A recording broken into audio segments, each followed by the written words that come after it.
ஆண்டவரும் இரட்சகரமாய் இருக்கிற இயேசு கிறிஸ்துவினுடைய இனிய நாமத்தினாலே இயேசுவின் ரத்தம் ஜெயம், ஜீசஸ் பிளட் இஸ் வின்னிங் என்கின்ற இந்த ஊழியத்தின் மூலமாக யூடியூப் சேனல் வழியாக இந்த தேவனுடைய வார்த்தையை கேட்டுக்கொண்டிருக்கிற ஒவ்வொரு சகோதரருக்கும் சகோதரருக்கும் உடைய குடும்பத்துக்கும் இயேசு கிறிஸ்துவின் நாமத்தினாலே வாழ்த்துக்களை தெரிவித்துக் கொள்கிறேன்.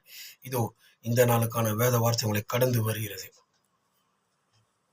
எடுத்துக்கொள்ளலாம். சங்கீதத்தின் புஸ்தகம் 34 அதிகாரம் 8 வசனம் இப்படியாய் சொல்லுகிறது, கவனியுங்கள். கர்த்தர் நல்லவர் என்பதை ருசித்து பாருங்கள், அவர் மேல் நம்பிக்கையாயிருக்கிற மனுஷன் பாக்கியவான். அவ்வளவுதாங்க. ஹல்லேலூயா. கர்த்தர் நல்லவர் என்பதை ருசித்து பாருங்கள், அவர் மேல் நம்பிக்கையாயிருக்கிற மனுஷன் பாக்கியவான். பாருங்க, எவ்வளவு அருமையான ஒரு வார்த்தை. கர்த்தர் நல்லவர் என்பதை ருசித்து பார்க்கறதுனா என்னங்க? ருசித்து பார்க்கறதுனாக்கா ஒரு பொருளை சாப்பிட்றோம் பார்த்தீங்களா, நம்ம அந்த பொருளை சாப்பிடும்போது அந்த சுவை உள்ளே இறங்கும் பொழுது அந்த நாக்கு வழியாக நம்மளுக்கு போகும்போது அந்த தன்மை நம்மளுக்கு தெரியும். ஒரு பாவக்காய் சாப்பிட்டு பார்த்தா அது கசப்பு தெரியும். இதே ஒரு பழங்களை, ஒரு ஆரஞ்சு பழமோ, ஒரு ஆப்பிள் பழமோ, ஒரு ஆரஞ்சு, ஒரு மாதுளம் பழமோ, ஏதோ ஒரு பழம் சம்மந்தப்பட்ட சாப்பிட்டாக்கா அதுவும் ஒரு சுவையை கொடுக்கும். அதுதான் அந்த ருசிப்பு தன்மை. ஆனால் இதில் நம்ம ஆண்டவர் எப்படி ருசிக்கணும்னு கேட்டிங்கனாக்கா, கிள்ளி சாப்பிட்றது கிடையாது. ஆண்டவரை ருசித்து பார்க்குறதுனாக்கா எப்படி நான் வேதத்தை படிக்கணும், ஜெபம் பண்ணணும். இது இருந்தாலும் ருசிப்புத்தன்மை, இன்னொரு ருசிப்புத்தன்மை இருக்குது.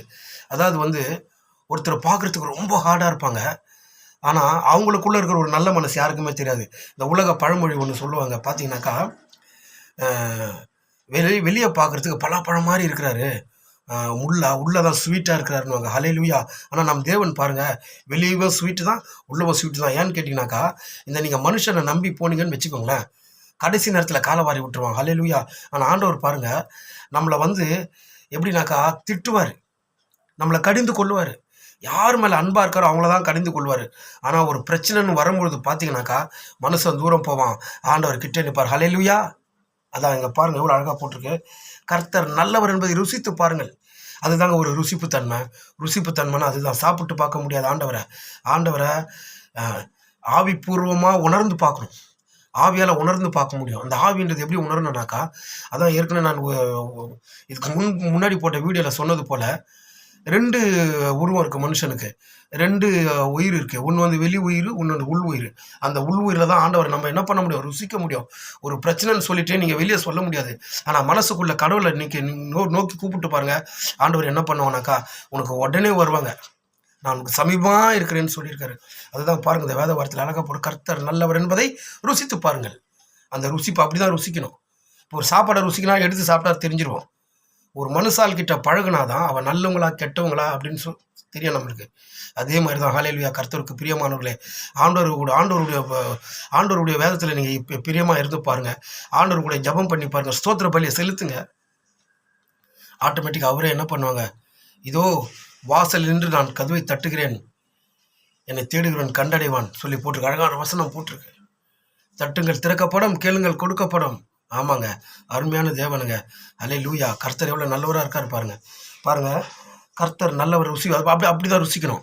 அப்படி ஆவியால் ருசிச்சா மட்டும்தான் நம்ம என்ன பண்ண முடியலக்கா, அவருடைய அன்பை நம்ம அதை உணர்வுபூர்வமாக அறிய முடியும். ஆவியானாக்கா எப்படின்னாக்கா, அதான் பைபிளில் போட்டுட்ருக்கு, மாம்சம் பலம் உள்ளது, ஆவியோ உற்சாகம் உள்ளதுன்னு போட்டிருக்கு. அந்த ஆவியில் எப்படி உணருனாக்கா, நம்ம ப்ரேயர் பண்ணும்போது நிறைய பேர் சொல்லுவாங்க ஆவியில் உணர்த்துறாரு, ஆனால் அதை பார்க்குறவங்களுக்கு தெரியாது. ஆனால் அந்த ஊழியக்காரருக்கு தெரியும், அந்த வார்த்தை கொடுக்குற சகோதரருக்கு தெரியும். ஹல்லேலூயா. பிரியமான தேவ ஜனங்களே, நீங்கள் பாருங்கள், உலகம் பொல்லாதவளாக இருக்குதுங்க. உலகம் பொல்லாததை நோக்கி போயிட்டுருக்கு. எங்கே வாழ்கிறோம், எங்கே போகாமல் பொச்சிருப்பு, அவன் சரியில்லை, இவன் சரியில்லை, அவன் சொத்தை இவன் அபகரிக்கிறான், இவன் சொத்தை அவன் அபகரிக்கிறான், அண்ணன் தம்பி சரி கிடையாது, அண்ணன் தம்பிக்குள்ள சண்டை, சொத்து பிரச்சனை, பெத்த தாய் சரி கிடையாது, தகப்பன் சரி கிடையாது.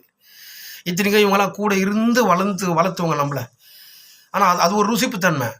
நம்ம சொல்கிறோம், இவங்களை பற்றி எனக்கு தெரியும், ஏன்னா இத்தனை வருஷம் கூட இருந்துக்கிறேன். ஹல்லேலூயா. ஆமாம், இப்போது ஒரு அழிஞ்சு போகிற மாம்சம் தேகம் உள்ள அந்த மனுஷனை பெற்ற தாயை தப்பு நம்மளை கூட வந்து வளர்க்கும் போதே நம்ம இவங்களை பற்றி தெரியும், அவங்கள பற்றி தெரியுன்ற மாதிரி தான் ஒரு ருசிப்புத்தன்மை. ஆனாலும் வானத்தையும் பூமியும் படைத்த தேவன் கருவிலிருந்து நம்மளை தெரிந்து கொண்டாரு. அப்போ அவர் எவ்வளோ ருசி பார்த்துருப்பாரு. நம்மளுடைய ருசிப்புனாக்கா நம்மளுடைய வளர்ச்சி, நம்ம எந்த விதத்தில் போகிறோம், நம்மளுடைய மெயின் திங்கிங்கு, நம்மளுடைய நடக்கைகள், நம்முடைய போக்குவரத்து தன்மைகள், நம்ம என்ன யோசிக்கிறோம்ன்றது அவர் எவ்வளோ நம்மளை டெஸ்டிங் பண்ணியிருப்பார் பாருங்கள் பிரியமானவர்களே. அதுதாங்க ஒரு ருசிப்புத்தன்மை. அதுதான் ஒரு அன்பு. நீங்கள் மனுஷனை நோக்கி போனீங்கன்னாக்கா உங்களை விட்டுட்டு போயிடுவான். யோசித்து பாருங்கள், பெத்த தாய் தகப்பன் சொல்கிறான் இவரை பற்றி எனக்கு தெரியும், அவனை பற்றி எனக்கு தெரியும்னு சொல்லும் போது அப்போ நம்மளை பற்றி தெரியுது அவங்களுக்கு. ஆனால் ஆவியானவர் இவங்க அழிஞ்சு போயிடுவாங்க, மாம்சமானவங்க. ஆனால் ஆவியானவர் சாவாமை உள்ளவர். அவர் ஹல்லேலூயா. பாருங்கள் தேவ ஜனங்களே, அவர் செய்ய நினைத்தது ஒன்றும் தடையப்படாது. நீங்கள் கர்த்தரை ருசித்து பாருங்கள், கர்த்தரை மட்டும் தெய்வமாக நம்புங்க. ஹல்லேலூயா.